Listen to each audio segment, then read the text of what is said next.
let's dig in. Let's go right in to our last week's extra practice. So last session, we were talking about the OI.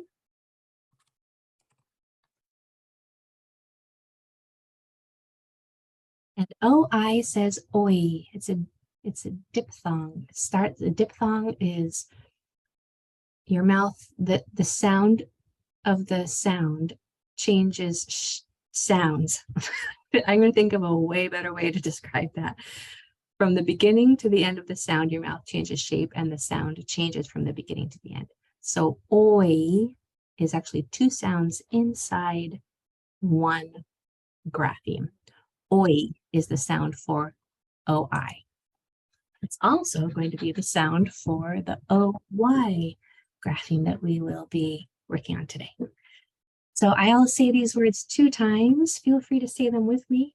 If you want to listen to the first time I say it to make sure that you say it correctly the second time, that would be probably a good idea. And then as you read it, make sure that your eyes are on the letter that you are saying at the time. So it will really help solidify the order of the graphemes as you read. So number 1 is, before I say it, I want to remind you or say it for those who weren't here last time. When O is almost to the end of a longer word, it's going to say ah. It's going to change to the schwa sound. So when O is almost to the end of a longer word, multi-syllable word, 2 syllables or more, then it's going to say ah. So number 1 is ploitum. Ploitum. Number 2, bloin.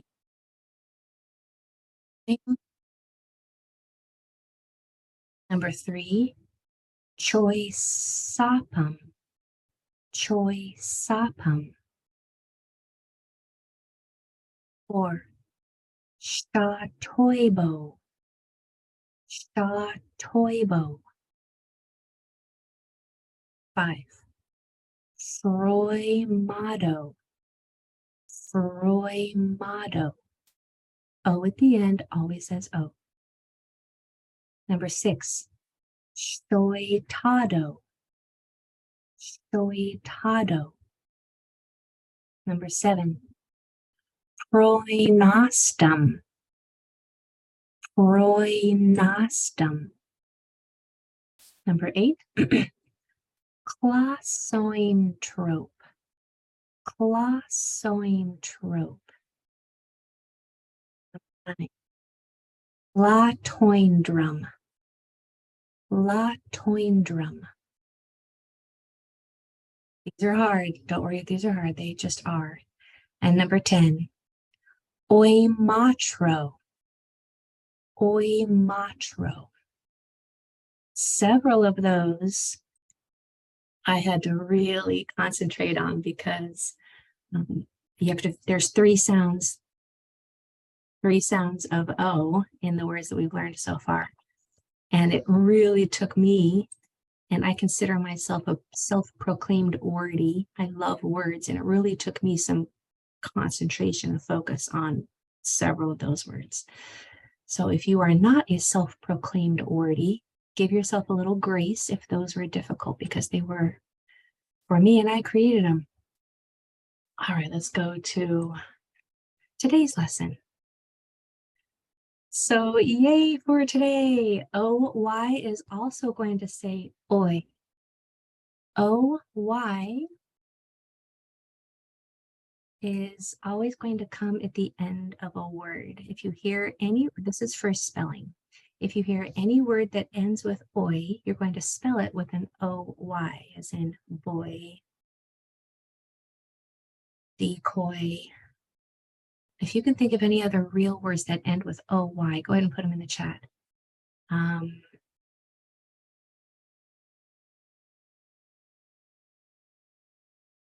Ploy. Got here. Soy, toy. Yeah, exactly. Joy. Joy. Good.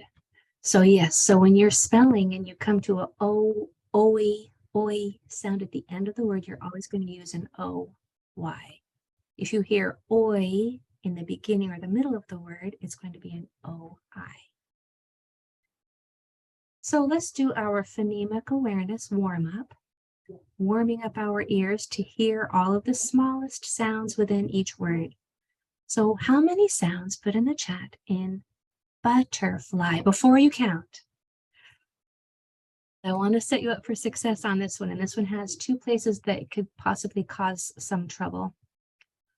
A lot of people might think that ba is one sound, but make sure that you get the b off of the okay? So b, there's two sounds right there.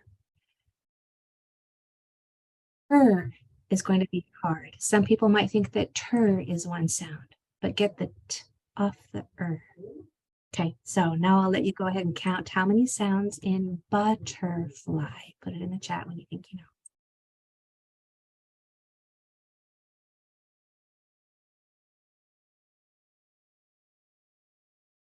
If you stretch it out, it will really help.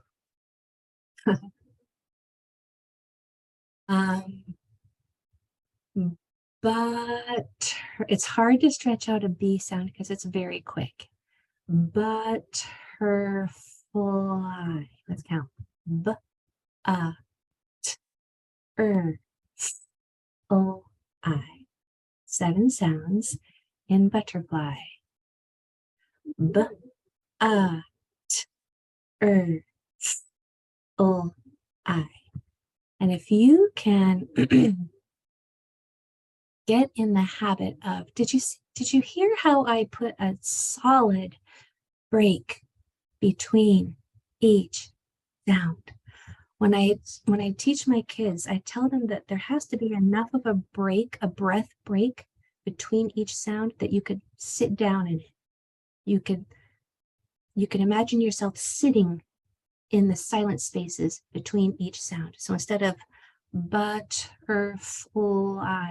those are going to get jumbled together. When that happens, reading gets difficult. But if you can isolate every single sound and attach it to each grapheme in the word, that's when reading becomes easier. And to do that, you're going to get a nice, clean break between each sound. Sit down in it. T, I. Okay, I'm not sure what I meant by this picture, but let's go with desert. How many sounds in desert? Take your time.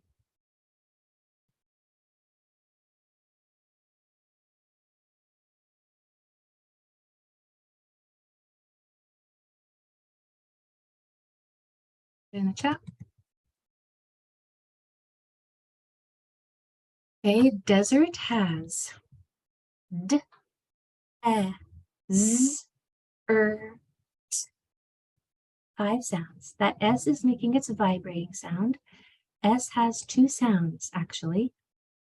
If you didn't know that, it has a voiceless sound, which only air, s, and a vibrating sound, z. Usually it has the quality of the letter that came before it. If the letter that came before it vibrated or had used voice, then that S is usually also going to make its vibrating or voiced sound.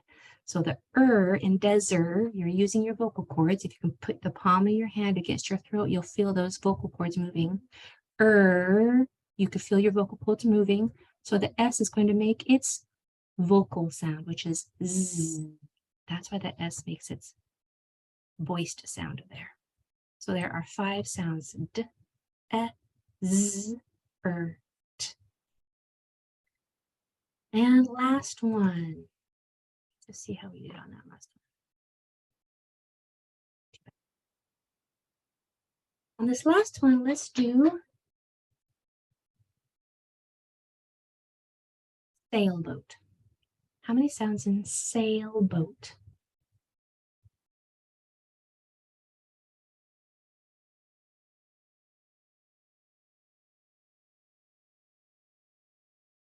Time.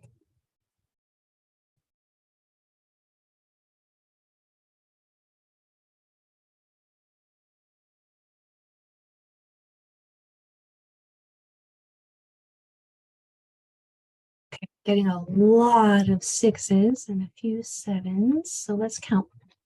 We have S, A, O, B, O, T. 6 sounds. Getting a lot more new ones here.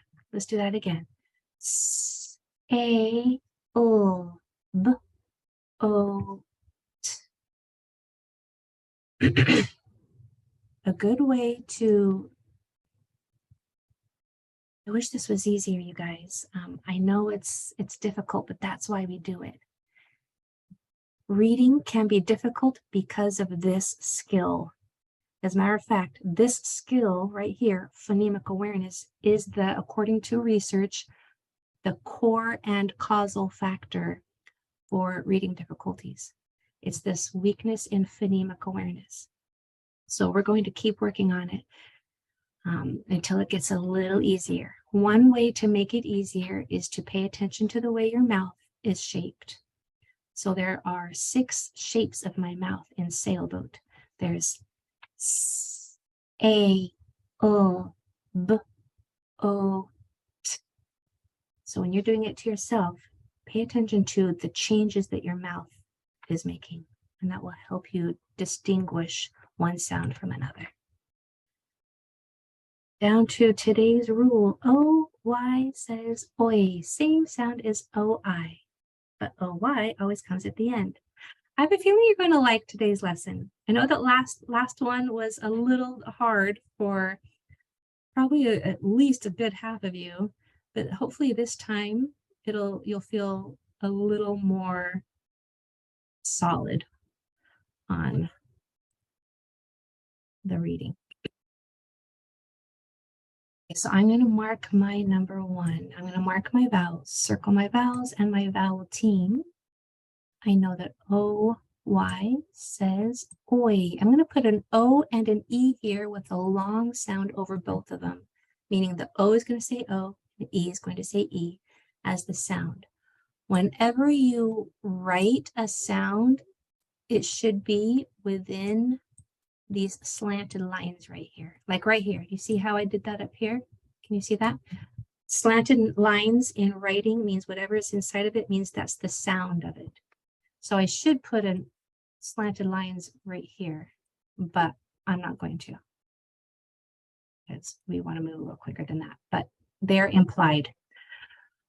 Okay, the first O, I can see that the next 2 letters are consonants, so I know that that O is going to make it short sound ah. Pencil read. We have D, ah, oi. It's da, poi, da, poi. Okay, try yours.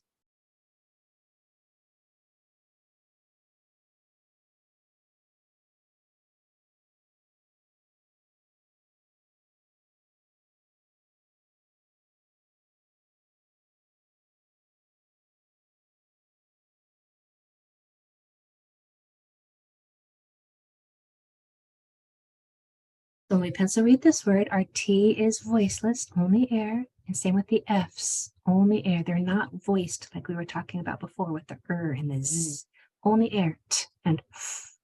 So make sure that you pronounce those properly when you're blending. So we have T, ah, oi, ah, foy, ah, foy. Yeah, how'd you do? Okay, good, good. Okay, number 2.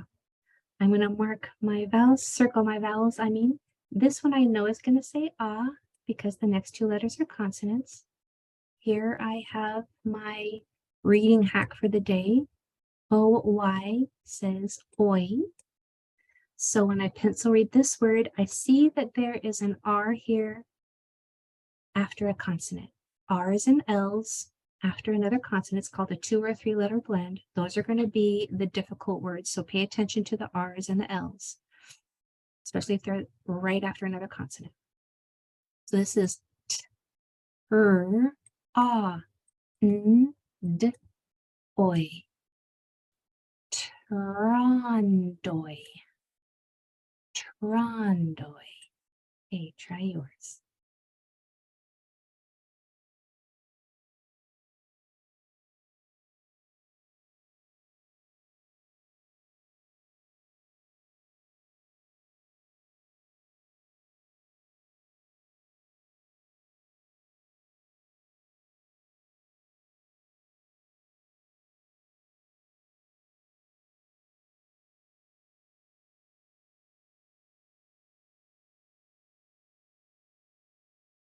So this word is p, ah, oi, pronsoy, pronsoy. Another really important thing to do, which is easy to not do, is you can dot the sounds like I just did, p, ah, oi. You can do that just fine. But when you go to blend it, then mistakes can happen if you are not really committed to every single dot. Don't let any of them escape your notice. So when you don't connect a dot to the one before it unless you are ready to read it. Don't just let your pencil go and your eye still be over here. Your eye and your mouth have to be lined up with your pencil as you connect the dots. Pronsoy. Take control of every single dotted grapheme so that none will leave, come in, or get mixed around. Okay, number 3, I'm going to circle my vowels.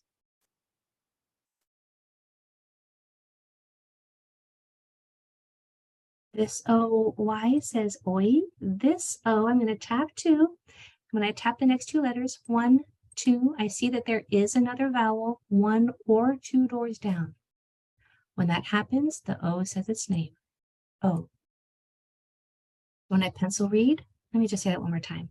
When you come to a vowel, you tap the next 2 letters. If either one of them is another vowel, then the vowel that you are on will say its name. That's the tap 2 rule, most of the time. So this word is oi, soy, soy, soy. That one's hard to say.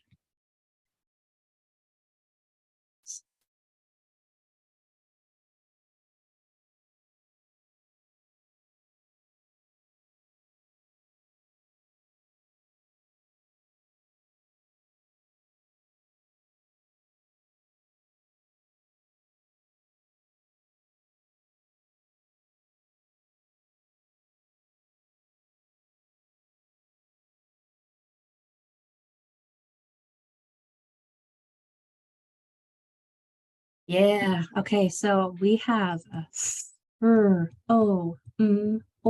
When we blend it, connecting every dot intentionally, being in control of every single dot, making sure that you're the boss of them. Fromoy. That's also difficult to say. Fromoy. Okay, number 4. Circle my vowels, because if you can read the vowels, you can read the word. The vowels are the hardest part. Oh, fun fact, I have to just stop sharing. Stop sharing my screen and tell you something that I learned when I was reading a book yesterday.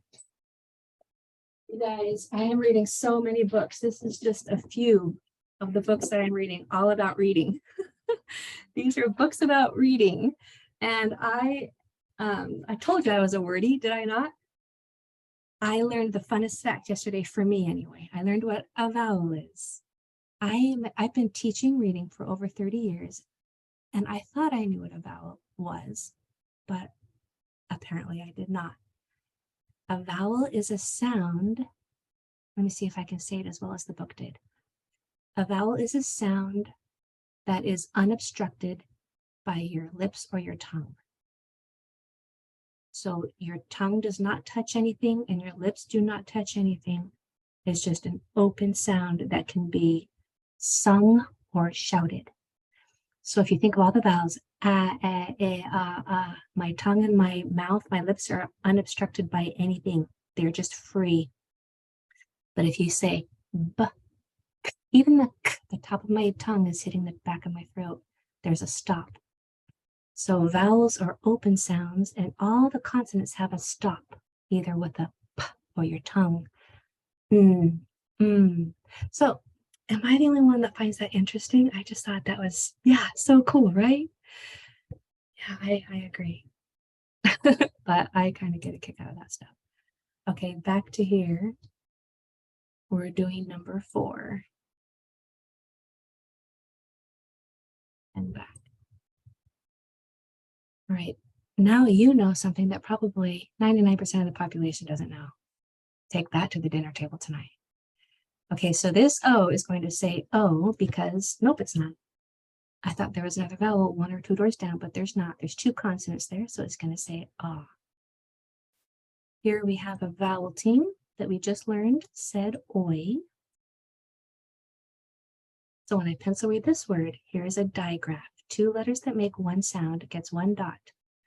Sh, ah, s, oi, stoy, stoy. Try yours. Yours also starts with a digraph. It's a very hard sound. Very fast and quick.